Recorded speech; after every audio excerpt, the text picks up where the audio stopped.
Tuhan, Shalom Bapak Ibu Saudara. Selamat pagi. Kiranya kasih dan anugerah Tuhan turun atas kita sekalian pada pagi hari ini. Terpujilah Tuhan yang baik buat kita sekalian. Terima kasih buat doa-doa dan perhatian Bapak Ibu Saudara.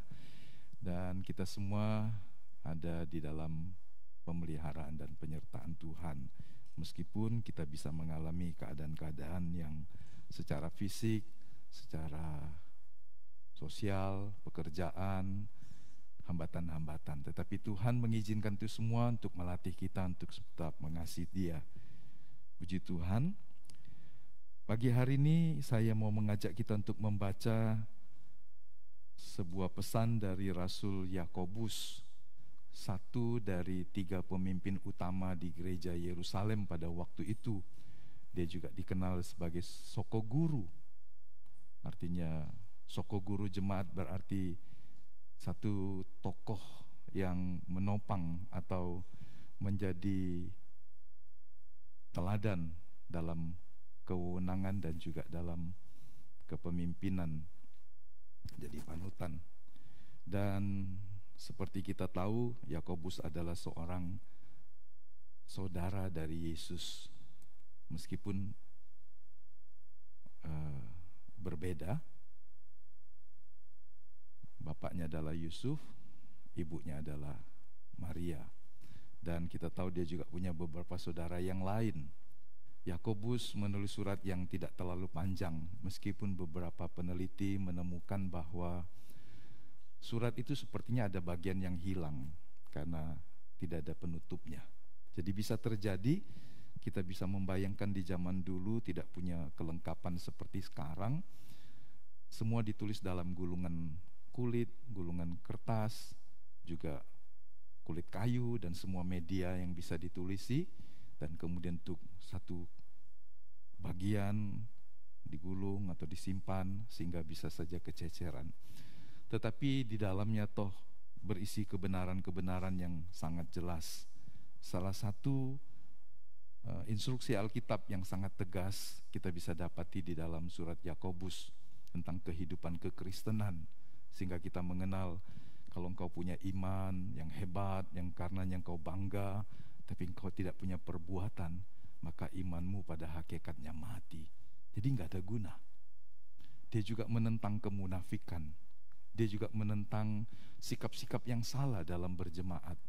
Orang-orang tertentu dihormati lebih dari orang lain, bukan karena jiwanya lebih berharga dibanding orang yang lain, tetapi hanya karena tampilan-tampilan secara lahiriah.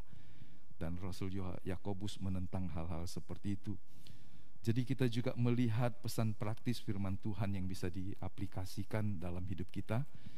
Kita ingin jadi berkat dengan perbuatan kita, dengan sikap hidup kita, dengan seluruh hidup kita, tetapi juga melalui perkataan. Jadi banyak bagian dalam hidup kita yang bisa memuliakan Tuhan.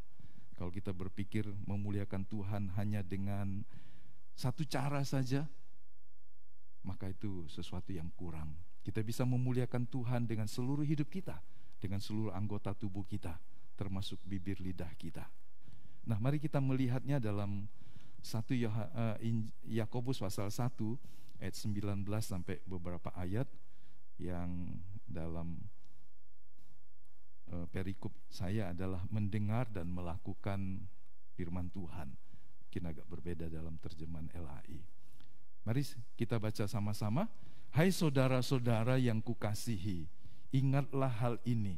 Setiap orang hendaklah cepat untuk mendengar, tetapi lambat untuk berkata-kata, dan juga lambat untuk marah. Sebab amarah manusia tidak mengerjakan kebenaran di hadapan Allah. Sebab itu buanglah segala sesuatu yang kotor dan kejahatan yang begitu banyak itu, dan terimalah dengan lemah lembut firman yang tertanam di dalam hatimu, yang berkuasa menyelamatkan jiwamu. Tetapi hendaklah kamu menjadi pelaku firman dan bukan hanya pendengar saja, sebab jika tidak demikian kamu menipu diri sendiri. Sebab jika seorang hanya mendengar firman saja dan tidak melakukannya, Ia adalah seumpama orang yang sedang mengamat-amati mukanya yang sebenarnya di depan cermin. Baru saja ia memandang dirinya, ia sudah pergi, atau ia segera pergi, lupa bagaimana rupanya. Tetapi barang siapa meneliti hukum yang sempurna, yaitu firman Tuhan, yaitu hukum yang memerdekakan orang, dan ia bertekun di dalamnya. Jadi bukan hanya mendengar untuk melupakannya, tetapi sungguh-sungguh melakukannya. Ia akan berbahagia oleh perbuatannya. Mari kita baca sama-sama ayat 26. Jikalau ada seorang menganggap dirinya beribadah, tetapi tidak mengekang lidahnya, ia menipu dirinya sendiri, maka sia-sialah ibadahnya. Bapak Ibu Saudara yang dikasihi oleh Tuhan, perhatikan ketika Rasul Yakobus berkata, kalau kita beranggapan saya sudah beribadah, saya sudah jadi Kristen, saya sudah melayani, tapi kalau mulut saya ngomongnya agak ngelantur-ngelantur, ngawur-ngawur, ya maklumlah namanya manusia. Tapi kita mau belajar kehidupan yang baik secara rohani, tidak rusak, tidak jadi sia-sia karena perkataan yang salah. Nah, kalau kita bicara dengan perkataan, maka kita sedang hidup di dunia di mana teknologi informasi sudah sangat pesat. 5 tahun yang lalu, 10 tahun yang lalu apalagi, kita tidak pernah bisa menduga kita bisa melakukan semuanya dalam jentikan jari saja. Bukan saja untuk mencari tahu saudara kita yang hilang atau saudara yang terpisah jauh, yang punya makna sosial, tapi juga bisa bekerja dari sana. Kita bisa membuat catatan semuanya yang tersimpan dalam sebuah benda, besar atau kecil ya. Itu sebuah peralatan yang tidak pernah terpikirkan. Semua bisa masuk di dalam sana. Tapi ada kemudian orang berkata, jarimu membunuh saya, jarimu bisa membunuh hidupmu sendiri. Jadi faktanya bahwa sudah banyak orang menjadi korban dari perkataan, bukan secara lisannya, tetapi dalam tulisan-tulisan. Bahkan dalam sebuah seminar yang kemudian juga dikutip oleh Menteri Sosial tahun 2015, jadi mungkin angka ini pasti di bawah itu, di bawah tahun itu. Dia mengutip angka anak-anak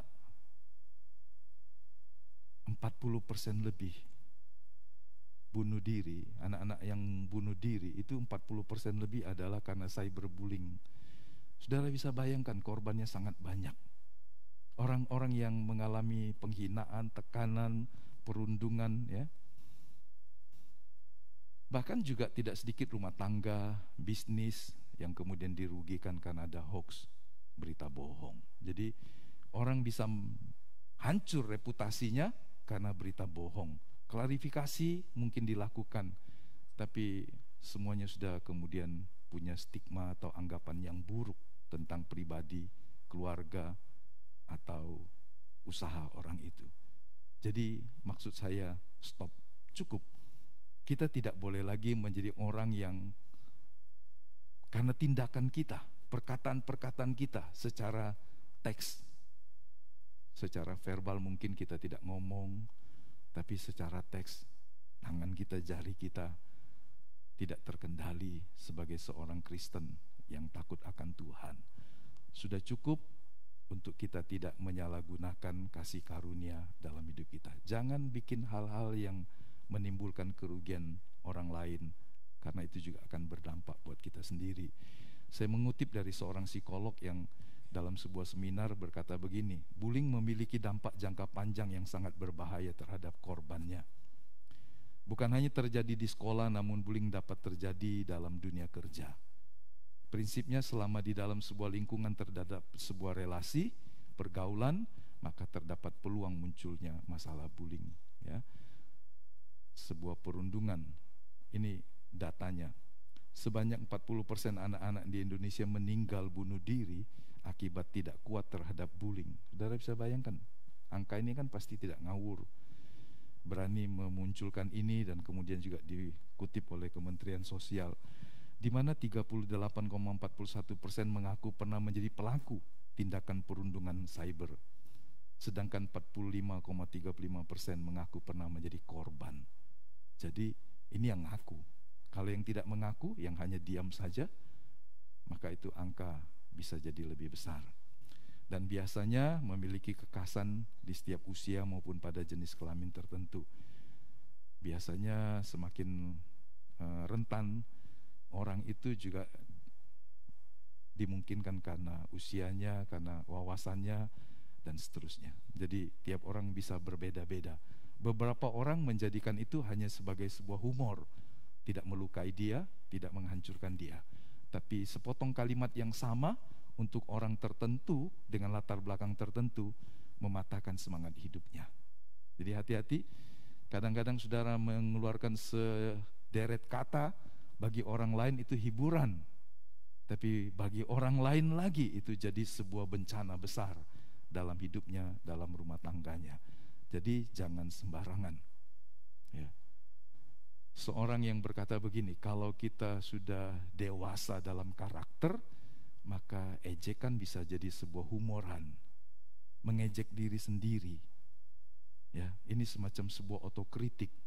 Tapi tidak semua orang sampai pada kedewasaan secara karakter, secara emosional, sehingga sesuatu yang sifatnya humor bagi orang itu adalah sebuah serangan yang berbahaya. Jadi hati-hati, tidak semua orang bisa menerima kalimat yang sama ketika kita berbicara, baik lisan maupun secara tulisan. Kemudian kita tahu ternyata bullying itu punya istilah yang banyak ya. Flaming, terbakar. Maksudnya adalah pesan yang berisi kata-kata frontal yang langsung menyerang, penuh kemarahan, sangat berbahaya karena biasanya berisi ejekan, provokasi, penghinaan yang dapat menyinggung orang lain ya. Kemudian ada juga harassment atau gangguan. Ini juga bisa disebut semacam persecution. Harassment itu juga sama, mengirimkan pesan berupa hasutan yang mengganggu seseorang secara terus-menerus, diteror. Jadi bentuk teror hanya dalam teks-teks, tulisan-tulisan dikirimin terus seperti itu sebuah harassment. Biasanya membuat korban merasa gelisah karena terus mendapatkan pesan yang mengganggu dia. Sampai orang harus ganti telepon, ganti nomor, atau pindah rumah, pindah kerja. Saudara bisa bayangkan, ini gangguan yang sangat serius. Denigration atau pencemaran nama baik ya. Sengaja mengumbar keburukan orang lain sehingga menimbulkan kebencian.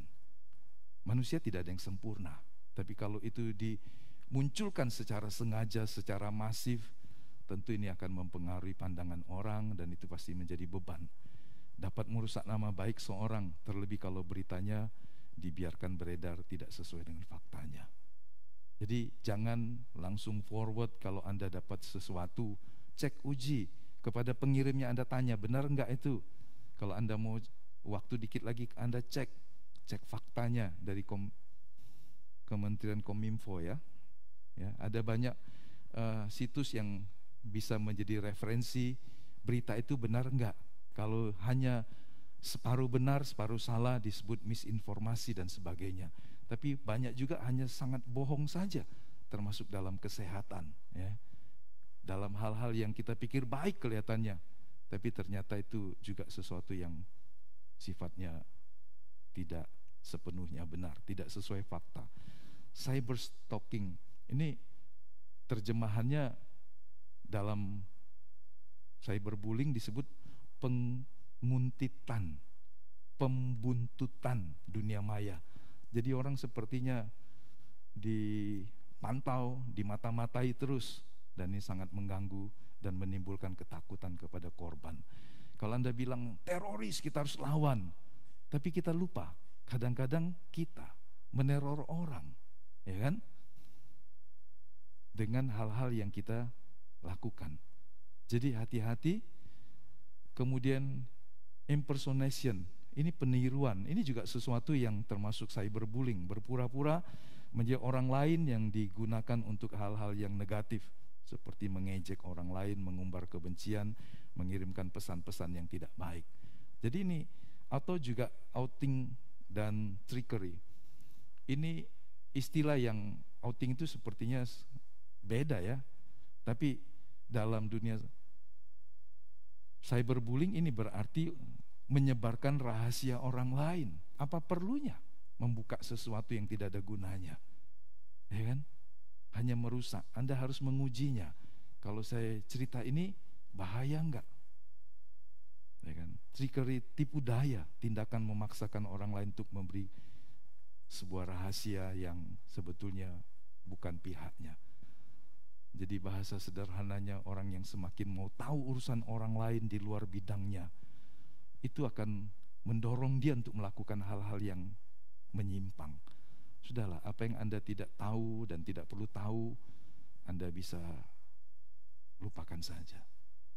Tapi apa yang harus Anda tahu? Firman Tuhan, gali kehendak Allah. Apa yang Allah ingin saya lakukan dalam hidup, itu yang Anda harus gali, cari tahu.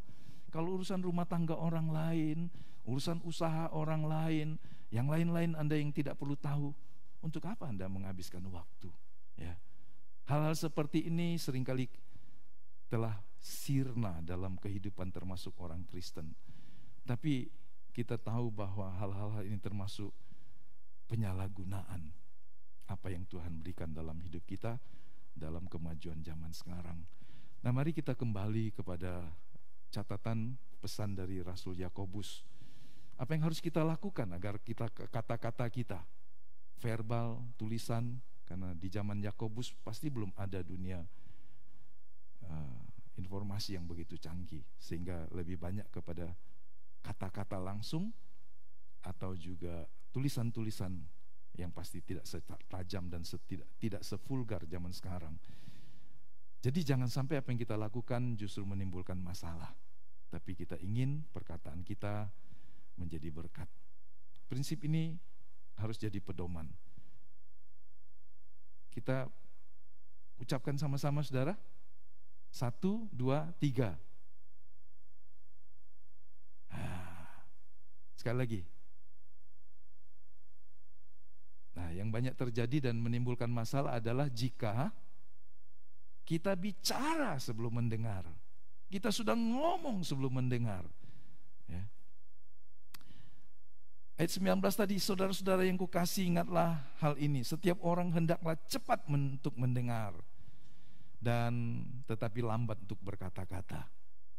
Bagian yang ketiganya nanti kita bahas dalam topik atau subtemanya yang berikutnya. Jadi cepat untuk mendengar tetapi lambat untuk berkata-kata.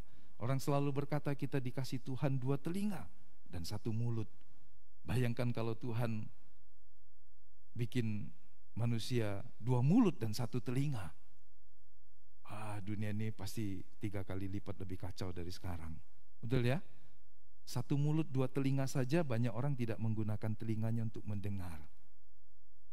Dia tidak mau mendengar. Dia tidak ingin mendengar. Dia mau ngomong aja apa yang ada di pikiran yang terlintas. Tapi seharusnya supaya kata-kata kita tidak salah, dengar dulu. Dengar juga, ada orang berkata ada seni untuk mendengar. Karena kita nanti bahas sedikit tentang halangan-halangan untuk mendengar. Kok ada halangannya, Pak? Iya, karena ternyata mendengar itu juga tidak mudah. Salah satu bentuk nyata dari mengekang lidah, dalam ayat yang terakhir kita baca tadi, ayat yang ke-26, mengekang lidah adalah belajar mendengar dengan baik dan benar. Ternyata mendengar itu perlu juga benar. Kadang-kadang sudah dengar, udah 1000 kali.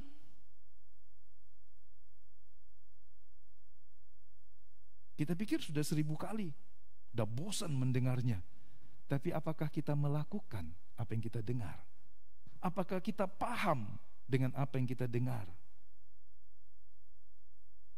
Kita perlu belajar melatih diri mendengarkan dengan baik dan benar. Sering kita salah berkata-kata karena belum cukup mendengarkan dengan baik, tapi sudah ngomong. Bahkan jika sesuatu dimulai dengan asumsi, dengan emosi yang meledak, biasanya kita akan mengakhiri dengan rasa malu karena salah. Ya. Mendengar juga ternyata tidak mudah. Menjadi pendengar yang baik itu bukanlah hal yang mudah. Jadi perlu melatih diri.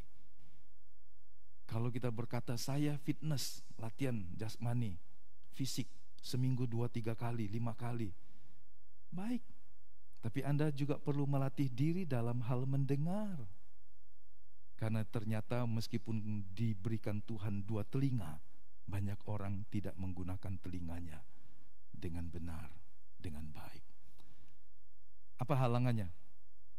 Salah satu yang menurut sebuah catatan disebut manusia itu mampu berpikir 5 kali lebih cepat daripada rata-rata orang bicara. Ini rata-rata. Dan ini bisa menambah masalah dalam mendengar. Ada orang bisa punya kemampuan jauh lebih cepat dari rata-rata orang berbicara.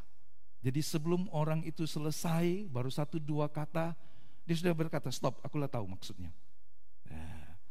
Padahal kita seringkali lihat dalam permainan-permainan, ketika sebuah pertanyaan dilontarkan, dan kemudian orang menjawab sesuai dengan buku pintarnya, tapi karena ini tidak ada dalam buku pintar, ini ungkapan sebuah perasaan atau sebuah situasi, maka jawabannya kemudian jadi salah. Ya kan? Ini bukan lomba cepat berkata-kata. Seringkali dalam komunikasi kita, karena kita merasa, aku sudah tahu kau ngomong 1 kata saja cukup. Padahal kita belum tahu kata kedua, ketiga, keempat, kelima, dan mungkin kata terakhirnya. Tapi kita sudah berkata, cukup, aku gak perlu dengar lebih banyak lagi. Jadi itu jadi masalah tambahan. Nah, kenapa sulit untuk menjadi pendengar yang baik dan benar? Karena ada orang bicara sangat cepat. Karena nggak cepat, seringkali lafalnya nggak jelas, dan celakanya kita tidak paham maksudnya. Ngomong terlalu cepat. Hah? Oh, dia ulangi lagi, mungkin tambah cepat lagi. Ya kan? Dalam komunikasi, yang disebut berkomunikasi itu bukan sekedar ngomong. Sudah ngomong 1 kali, 2 kali, 5 kali, tapi apakah orang yang kita ajak ngomong itu mengerti maksud kita? Ini bukan soal lomba, tapi ada orang kebiasaan ngomong sangat cepat. Saya seringkali mengingatkan pengkhotbah yang ngomongnya terlalu cepat. 1000 kata dalam 1 menit seumpama, atau berapa begitu. Wah, pasti itu gunanya apa? Ya, beberapa orang punya kemampuan ngomong sangat cepat, tapi bahaya kalau orang yang diajak bicara tidak paham maksudnya. Sedangkan beberapa orang lagi bicaranya sangat pelan. Sampai-sampai kita nggak bisa dengarnya, ya kan? Terlalu pelan, ngomong keras dikit sudah, ya kan? Yang lain lagi bicara sangat keras kalau ngomong, nggak tahu cuma ngomong 2 orang, 4 orang, atau 100 orang, ngomongnya keras betul. Kalau di depan orang banyak kita malu, betul nggak? Kayak bertengkar kan? Kalau Anda bicara, Anda bisa tahu ngomong cuma dengan 2 orang, intonasinya disesuaikan, volumenya disesuaikan. Anda nggak perlu teriak kalau Anda ngomong dengan orang hanya 2 orang saja, 3 orang saja. Jangan kemudian bicara dengan keras untuk menarik perhatian orang di depan banyak orang. Mau marahin orang, marahin suaminya, istrinya. Ada yang marahin suaminya? Ada, di tengah orang banyak. Di rumah nggak berani, di depan mertua, ipar, dan semua saudara ngomong keras betul supaya orang lain dengar. Kadang-kadang kita jadi malu kalau ada orang ngomong seperti itu, ya kan? Sama, makan juga begitu. Kadang saya risih dengan orang yang makan sangat cepat, dan kemudian orang lihat semua, ini berapa hari belum makan, kayak orang kelaparan, ya kan? Mari kita menjaga. Bukankah ini perlu latihan? Kalau kita terbiasa ngomong keras. Satu hari ada dulu pendeta yang mengajar kami, dia kalau ngomong sebentar-sebentar berhenti, lama betul. Lama betul dia sambung lagi, lama betul. Akhirnya ada yang berani tanya, kenapa Dan kemudian dia bersaksi.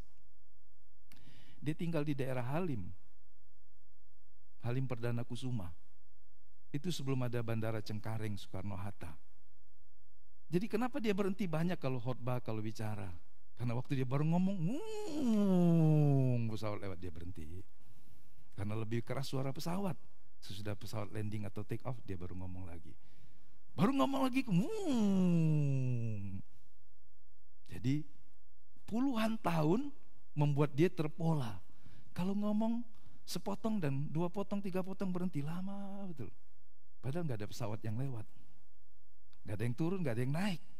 Jadi lingkungan bisa membentuk orang. Kalau Anda biasa suaranya harus keras, lama-lama Anda ngomong juga sangat keras. Padahal cuma 2 orang, cuma suami dan istri, tapi ngomongnya keras betul. Celaka kalau Anda melayani pelanggan seperti itu, ya kan? Bisa marah orang, keras betul ngomongnya. Emangnya aku datang sini untuk dimarahin? Nah, beberapa orang bicara tentang hal-hal yang tidak relevan dan tidak logis. Dia ini ngomongnya aneh-aneh aja. Apakah karena IQ-nya terlalu tinggi, atau dia terlalu banyak nonton atau membaca atau mengimajinasikan hal-hal yang luar biasa, sehingga kadang bicara yang sulit ditangkap oleh orang. Apalagi kalau ditambah dengan sok tahu dan asbun. Saya cetak miring karena itu enggak baku. Sok tahu ya. Asbun, yang penting ngomong. Kalau depan banyak orang saya harus ngomong. Tapi ternyata saya perhatikan ada orang di depan orang banyak, pertemuan yang setengah resmi, ngomong, menjawab, padahal enggak ditanya. Dan kemudian dia cerita hal yang salah. Orang bicara apa, dia bicara apa. Dan kemudian orang lain bingung. Bayangkan kalau itu ibu gembala. Dan itu memang ibu gembala. Sehingga pelayanan suaminya bisa rusak. Sudah bisa bayangkan, kadang-kadang orang asbun, sok tahu, merasa harus ngomong dan seterusnya. Atau ada orang yang suka ngomong berulang-ulang sampai kita bosan. Tiap kali ketemu dia cerita lagi hal yang sama. Orang bilang seperti kaset rusak. Cerita itu terus. Bosan gak saudara? Satu hari Tuhan ngomong, kalau kau berdoa, doamu bertele-tele. Gak boleh juga. Bukan karena panjangnya doa yang diulang-ulang Tuhan dengar. Enggak, doa itu komunikasi. Bagaimana kalau ada seorang anak lapor kepada bapaknya, Bapak yang baik, selamat pagi nak. Hari ini Bapak, saya ingin datang kepadamu, minta sesuatu. Ya Bapak, selamat pagi, hari ini saya datang. Oh, ini mesin atau apa? Ingat, kalau orang Anda mendoakan sesuatu berulang-ulang dan hanya karena hafal, itu kayak mesin, saudara. Doa bukan soal banyaknya kata-kata, apalagi yang diulang-ulang. Sehingga dalam bahasa Indonesia disebut doamu jangan bertele-tele. Kata yang sama diulang-ulang, itu bukan mantra. Doa adalah komunikasi. Ya kan? Kenapa pendeta harus mendisiplin berkhotbah dengan outline? Supaya dia gak ngomong muter.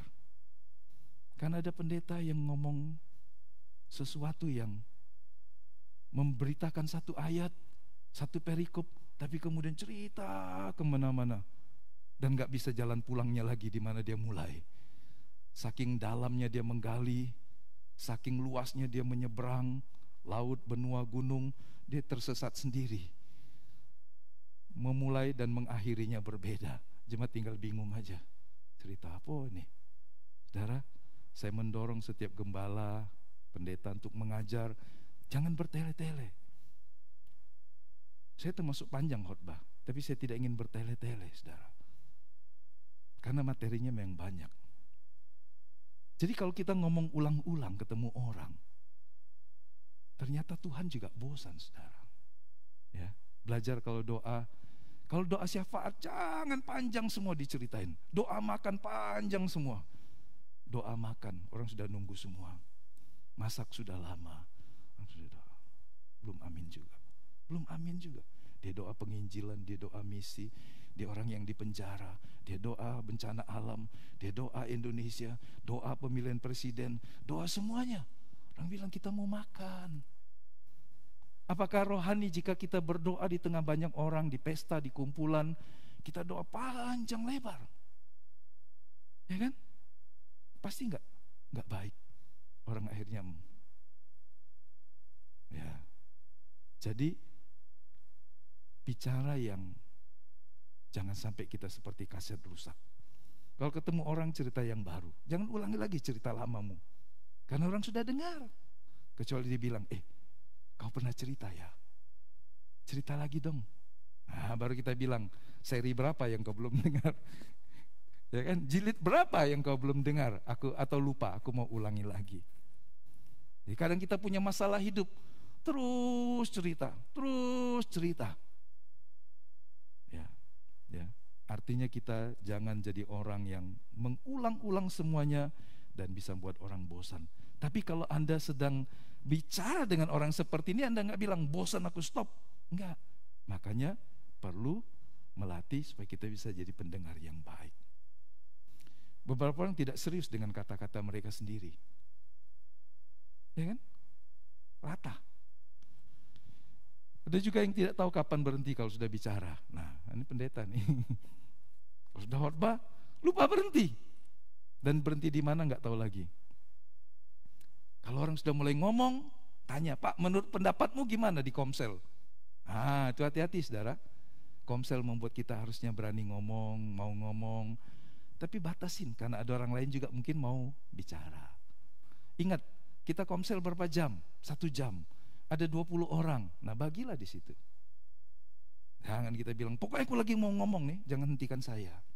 Ya, kalau kita ngomong, kita harus tahu juga kapan berhenti. Kadang mendengar juga dapat mengancam kita, sehingga kita nggak mau mendengar. Alasannya, takut mendengar bila kritik yang tidak mau kita hadapi. Tapi itu fakta. Ada orang mau kritik membangun. Kita diminta memperbaiki. Tapi karena kita tidak mau berubah, yang jadi lebih baik, kita takut terhadap sebuah evaluasi. Jadi kita cuek, tidak peduli. Jadi ini di antara beberapa alasan mengapa ternyata mendengar itu tidak mudah. Betul ya Bapak Ibu ya? Kalau itu suamimu, kalau itu istrimu, kalau itu orang tuamu, kalau itu anakmu, kalau itu sahabatmu, kalau itu pimpinanmu, kalau itu kawan sekerjamu, pasti engkau harus melatih diri untuk belajar jadi orang yang mendengar dengan baik. Nah, kok sudah sampai sini?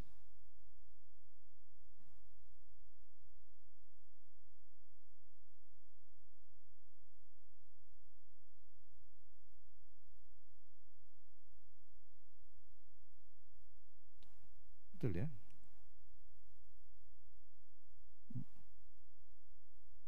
Dua ini harusnya ya. 2 apa 3? Hah? 2 ya? Kalau 3 udah selesai saya. 3 berarti selesai.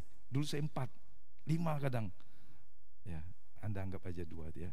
Bicara tanpa ledakan emosi. Sekarang rata-rata 3 saja. Screennya 10, 11, kadang lebih sedikit. Nah, ini juga penting. Berbicara tanpa ledakan emosi. Maksudnya kepada kemarahan. Bukan berarti tidak ada passion atau tidak ada. Karena ngomong datar juga gak enak ya. Tapi kalau ngomongnya meledak dengan kemarahan, penuh dengan emosi, wah itu bahaya. Lambat untuk marah. Itu ayat 19 bagian terakhir tadi. Cepat mendengar, lambat berkata-kata, lambat untuk marah. Kenapa? Alasannya ayat 20, sebab amarah manusia tidak mengerjakan kebenaran di hadapan Allah. Kalau itu tidak menghasilkan kebenaran, bahkan hal-hal yang tidak berguna, kenapa kita harus jadi orang yang senang marah-marah? Kita bisa marah, bisa. Tapi kalau kita jadi orang yang disebut pemarah, apa-apa saja marah, repot. Satu hari kawan saya kerja, perusahaannya base-nya ada di Lampung, dia kerja di Palembang. Anak bosnya karena mungkin ownernya masih polanya mungkin agak sedikit tradisional, sering datang ke Palembang. Tiap datang pasti marah. Saya tanya kenapa marah? Bos harus marah katanya. Kalau nggak marah bukan bos. Dalam juga tuh maksudnya, betul ya? Maknanya dalam juga kan? Bos harus marah. Jadi kalau bos datang ke Palembang, dia harus marah. Enak nggak jadi bos, saudara? Kalau seperti itu pasti dipersepsikan jelek. Kenapa marah-marah? Karena bos harus marah. Kalau nggak marah bukan bos. Ya. Ini sepertinya sebuah habit yang jelek, kebiasaan yang jelek. Bagaimana kalau Anda disebut atau dikenal sebagai pemarah? Gak bagus pasti. Hal yang baik yang Anda lakukan akan rusak karena Anda punya predikat tukang marah. Saya tulis dengan kalimat yang kata-katanya atau teksnya, fontnya tidak mudah dibaca. Tapi yang masih pacaran, yang masih bulan madu, dia pasti bisa baca ini. Ayo, yang bisa baca ini baca sama saya. Yang sudah tua-tua lupakan saja, dengarkan aja. Masa pacaran atau di bulan madu, jika wanitanya bicara, maka prianya mendengar. Atau sebaliknya, prianya bicara, wanitanya mendengar. Ya kan? Tapi setelah mereka tinggal dalam satu rumah, berumah tangga, berjalan, dua-duanya bicara. Dan siapa yang dengar? Tetangga. Aduh. Ya kan? Satu hari dulu ada RT di sebuah tempat cerita, woi kalau sudah rumah tangga itu ribut tengah malam, semua orang dengar. Padahal tinggalnya di ruko lantai 3. Semua orang dengar. Bukan hanya kiri kanan, seberang jalan pun dengar. Wow. Waktu pacaran, waktu dalam suasana baik, satu orang berbicara, satu orang mendengar. Tapi ketika sudah mulai bosan, mungkin jemu dengan semua kepura-puraan, satu orang ngomong, satu orang membalasnya. Belum selesai ngomong, satu orang melawan lagi dengan kalimatnya. Dan orang lain dengar, tetangganya yang dengar. Jadi kalau kita bicara dengan penuh dengan emosi ledakan,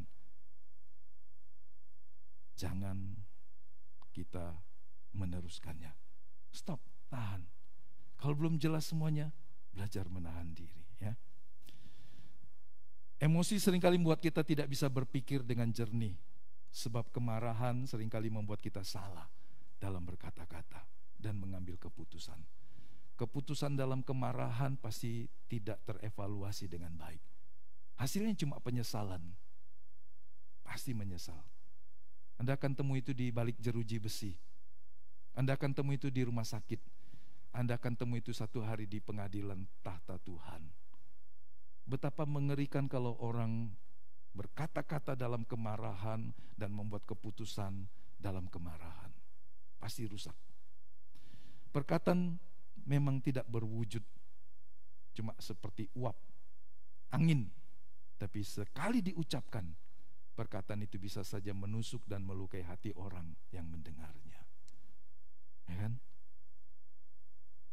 Seperti tadi awal saya bilang, kadang-kadang satu kalimat humor bagi banyak orang tidak ada masalah.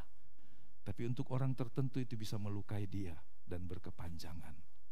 Sebuah ejekan yang bisa jadi humor. Makanya orang kalau bisa mengejek dirinya sendiri, itu tanda kedewasaan, saudara. Belajar ngejek dirimu sendiri. Belajar menerima dirimu sendiri. Dan Anda bisa tertawa dengan dirimu. Tapi kalau Anda tidak bisa menerima dan orang mulai menyentuh hal yang sensitif dengan engkau, Anda akan membalas kalau Anda punya kuasa, tapi Anda akan simpan dengan hati luka hancur kalau Anda tidak bisa membalasnya. Belajar.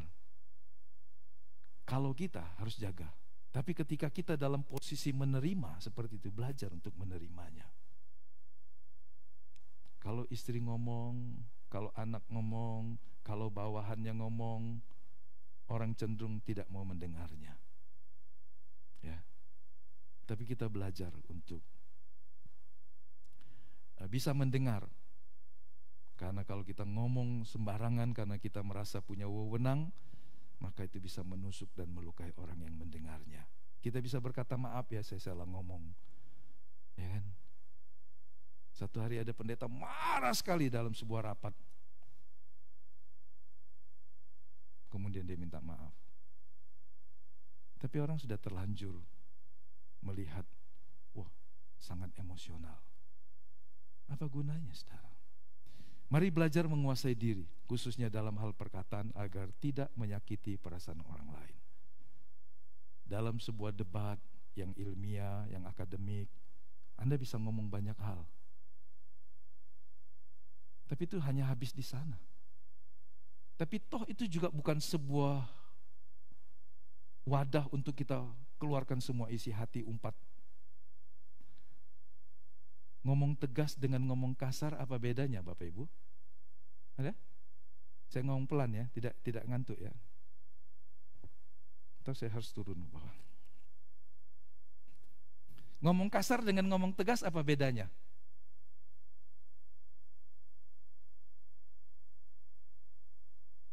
Anda bisa membedakannya?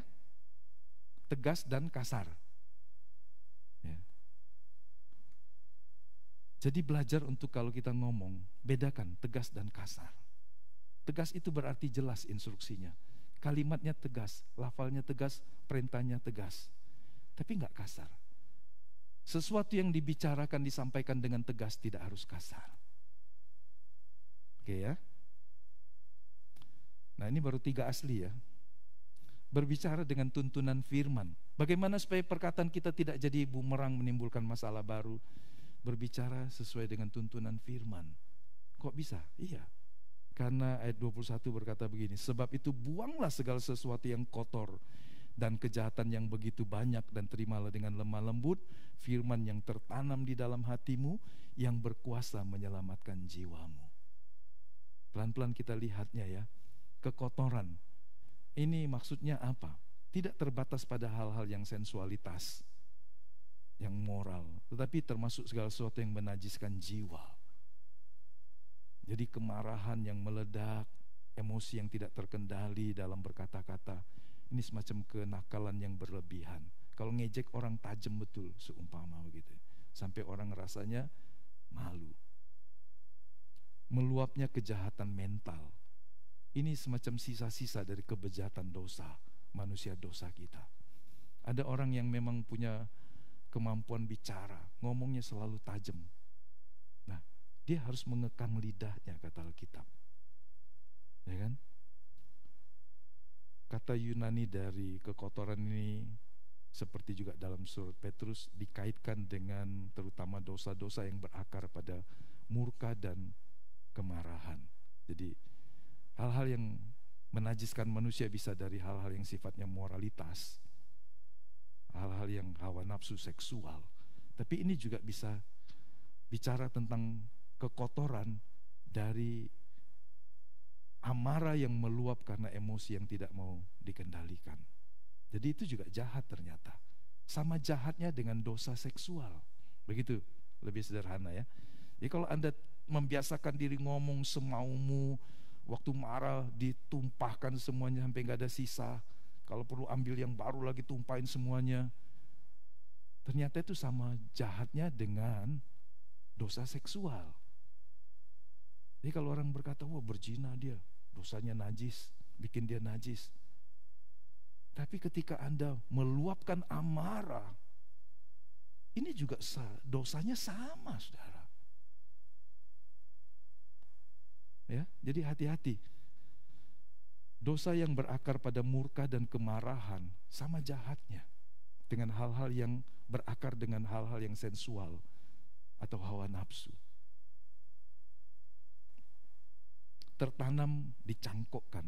Maksudnya firman Allah. Terimalah firman Allah dengan lemah lembut yang dicangkokkan di dalam hatimu. Kenapa?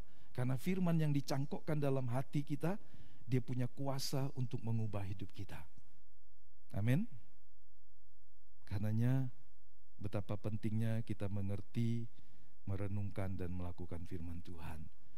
Firman Injil itu dicangkokkan oleh Roh Kudus. agar tertanam, mengakar dalam hati, dan kemudian dia hidup. Siapa yang tahu tanaman? Kadang-kadang ada sebuah pohon yang tidak terlalu bagus hasilnya, buahnya, tapi dia punya kelebihan tertentu. Kemudian diambillah tunas lain yang punya kelebihan dan keunggulan yang lain, dicangkokkan, ditempelkan. Kemudian untuk beberapa lama dia menyatu, sehingga ketika dia menyatu, dia mendapat makanan dari sini dan kemudian menghasilkan buah yang lebih baik. Ya, cangkokan ya. Roh Kudus ditanamkan oleh Roh Kudus, menanamkan firman dalam hati kita, bukan hanya di pikiran. Dan kemudian itu harus berakar, hidup menyatu dengan kita, sehingga hidup kita bertunas dan menghasilkan banyak buah yang indah. Apa yang bisa mengubah manusia? Peraturan. Kadang-kadang kalau ada kesempatan orang melanggar juga. Tapi kalau firman Allah ditanamkan, kita punya kesempatan untuk berbuat dosa, tapi kita tidak melakukannya, karena firman itu dicangkokkan dalam hidup kita. Kalau sekedar peraturan, orang akan cari celah, sehingga orang berkata kejahatan karena ada peluang dan kemungkinan. Tapi orang Kristen sejati yang menerima firman dengan lemah lembut, Roh Kudus akan memakai firman itu untuk menjaga hidupnya. Setuju Bapak Ibu?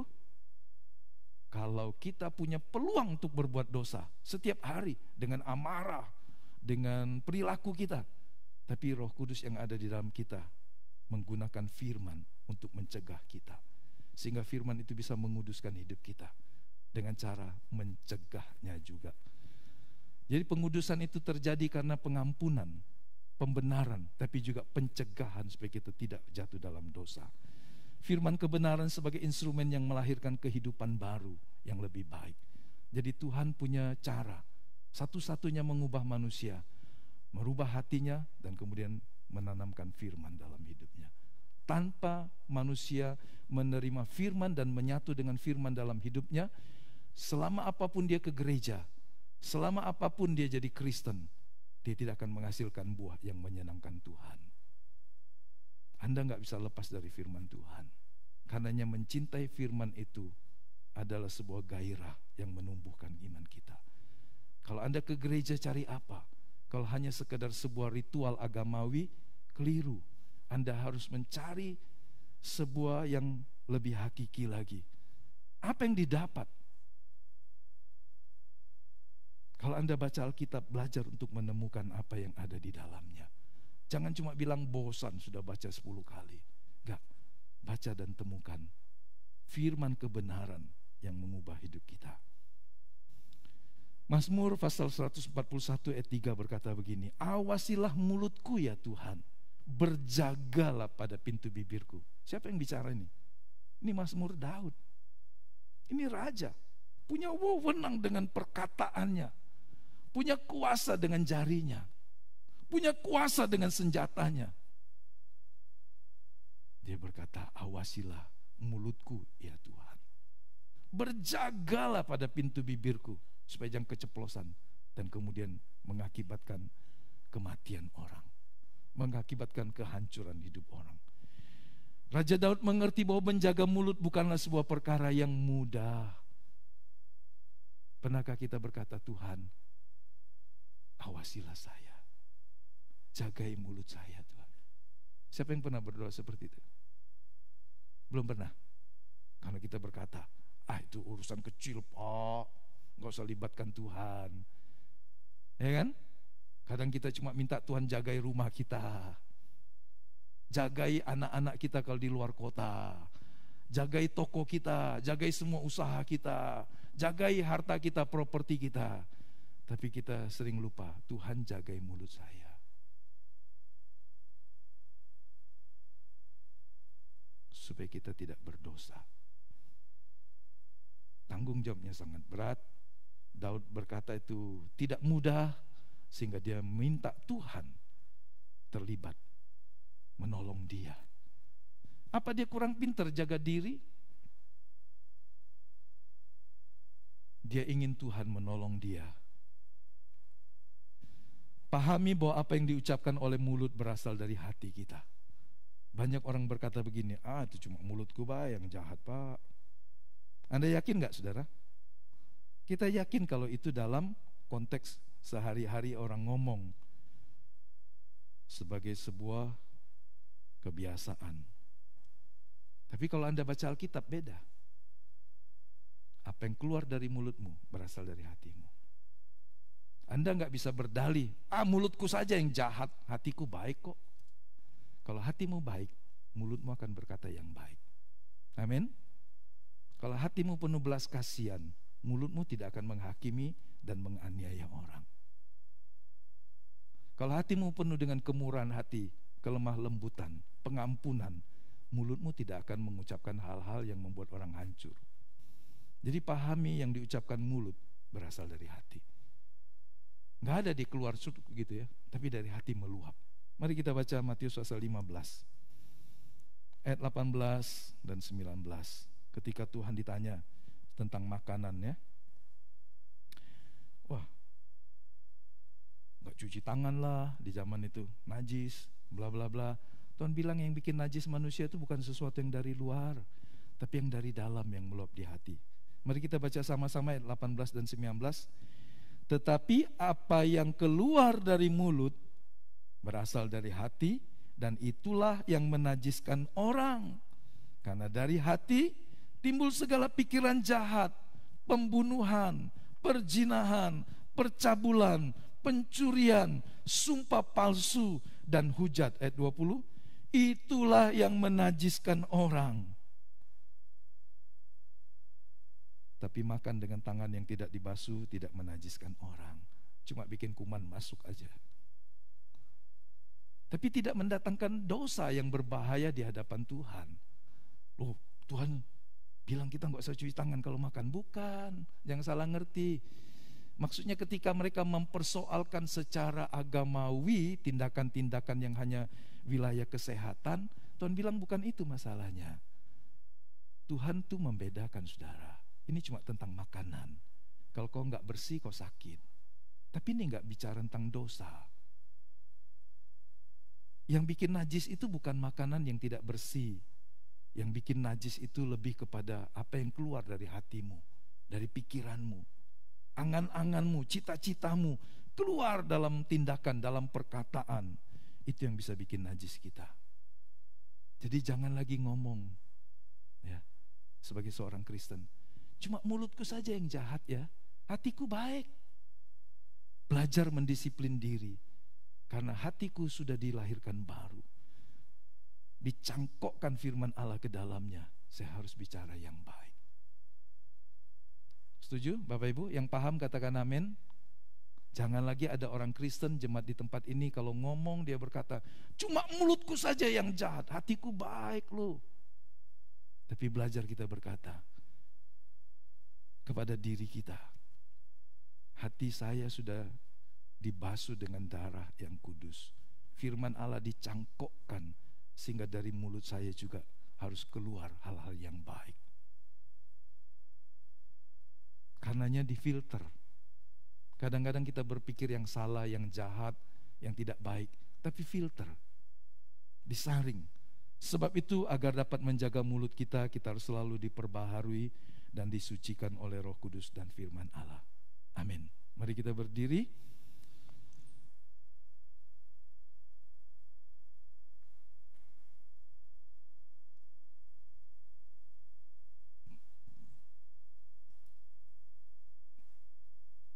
Haleluya. Cepat mendengar dan lambat berkata-kata. Lambat untuk marah, sebab kita telah diperbaharui oleh Roh Kudus dan firman Allah. Pagi hari ini biarlah hidup kita terus dibaharui. Perkataan-perkataan kita, apapun yang keluar dari kita, biarlah itu menjadi berkat.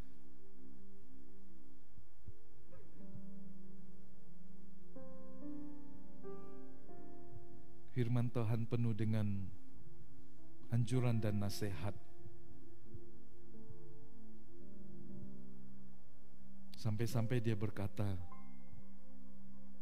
Biarlah perkataanmu tidak hambar, bukan saja penuh racun, tapi tidak hambar. Biarlah perkataan kita menjadi berkat bagi orang lain. Dan Anda juga tidak menghina dirimu sendiri dan melemahkan dirimu sendiri dengan kata-kata yang membungkam imanmu.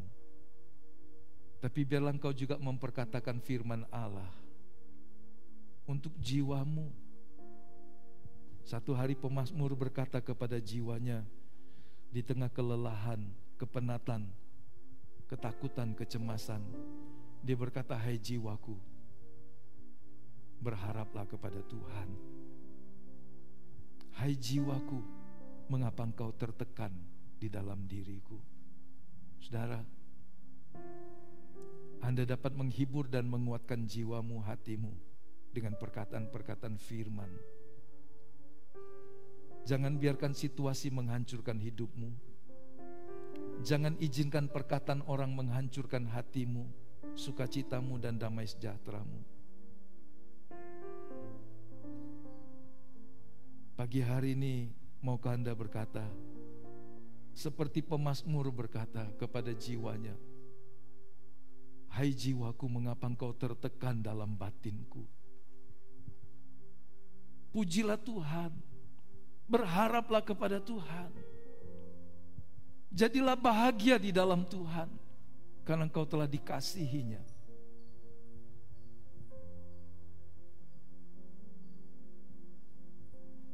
Mari kita semua berdoa sesuai dengan pergumulan dan keadaan kita.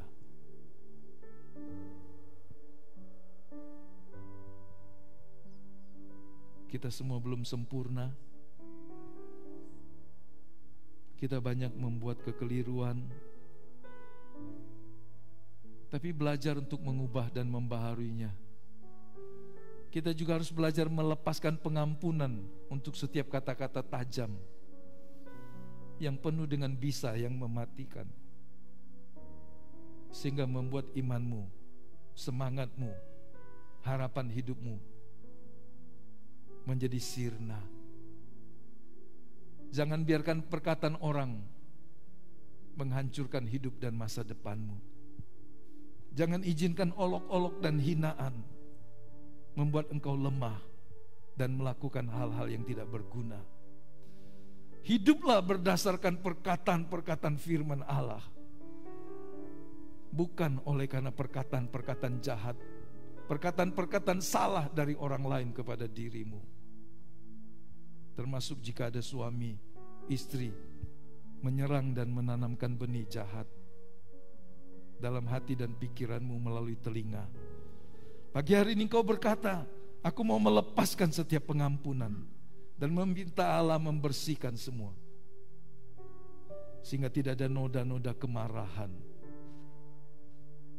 Ada orang menyimpan dendam sekian lama, penuh dengan kemarahan dan murka. Dia tidak bisa membalas karena dia tidak mampu.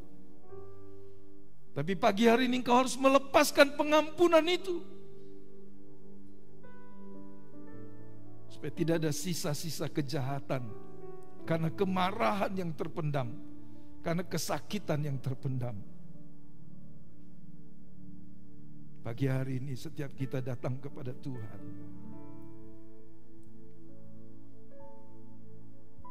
dan mengalami kelepasan.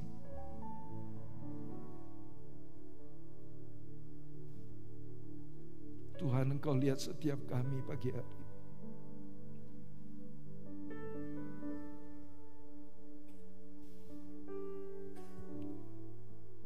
Tolonglah kami. Awasilah bibir lidah kami. Jagai setiap perkataan kami, seperti Engkau menjagai hati dan pikiran kami, menjagai jalan-jalan hidup kami dan keputusan kami, seperti Engkau menjagai rumah tangga, keluarga, properti kami, orang-orang yang kami kasih. Pagi hari ini kami berkata, Tuhan, jagai mulut kami, jagai perkataan kami, supaya tidak merusak diri sendiri maupun orang lain. Terima kasih banyak Bapa. Terima kasih karena Roh Kudus tinggal di dalam kami. Firman Allah tinggal di dalam kami, dalam kuasa yang besar, kuasa yang agung, yang tidak pernah berubah, mengubah dan membarui kehidupan kami sehari demi sehari. Terima kasih banyak Bapa. Kami melepaskan pengampunan atas orang-orang yang perkataan-perkataannya tajam, melukai, menghancurkan hidup kami. Kami mohon pengampunan dari Tuhan atas setiap kata-kata yang kami buat karena kemarahan, karena keteledoran, karena keterdesakan, karena sesuatu hal yang membuat kami bersalah dengan kata-kata kami. Pagi hari ini kami minta Tuhan mengampuni dan menguduskan kami sepenuhnya. Roh kami, jiwa kami, tubuh kami, seluruh anggota tubuh kami, Tuhan tahirkan. Terima kasih banyak Bapa. Terima kasih. Biarlah terang kami bercahaya tanpa dihalangi oleh kelemahan-kelemahan kami. Terang kami bercahaya dalam keluarga, dalam pekerjaan, bahkan di tengah masyarakat. Tuhan, ini doa kami. Di dalam nama Yesus, hamba menyerahkan semua jemaat-Mu, supaya hidup kami boleh berkenan kepadamu. Berkati ya Tuhan, para pemusik, pemuji, penari, multimedia, asyir, kami semua yang berbakti kepada Tuhan. Berkatilah hidup kami, supaya kami menjadi berkat bagi orang-orang di sekitar kami. Berkati pujian, penyembahan, pengagungan kami, persembahan-persembahan kasih, persembahan syukur kami. Kami persembahkan semuanya bagi kemuliaan keagungan nama Tuhan. Terima kasih banyak Bapa. Terima kasih. Dalam nama Tuhan Yesus, kami menyerahkan semua kepada Tuhan. Haleluya. Haleluya. Kekasih-kekasih Tuhan, pulanglah dengan membawa berkat dari Allah Bapa, kasih karunia dari Tuhan Yesus Kristus, dalam persekutuan penyertaan Roh Kudus sepanjang hidup kita di bumi ini, sampai kita dibawa masuk ke rumahnya yang kekal, di sorga yang mulia, selamanya bersama dengan Tuhan. Haleluya. Haleluya. Amin.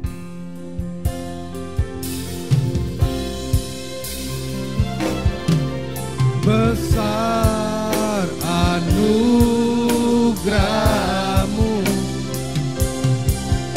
berlimpah kasih-Mu, semakin hari semakin bertambah. Besar anugerah-Mu,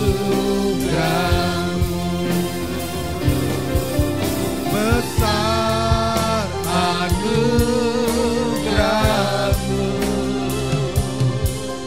berlimpah kasih-Mu, semakin hari semakin bertambah. Besar anugerah-Mu,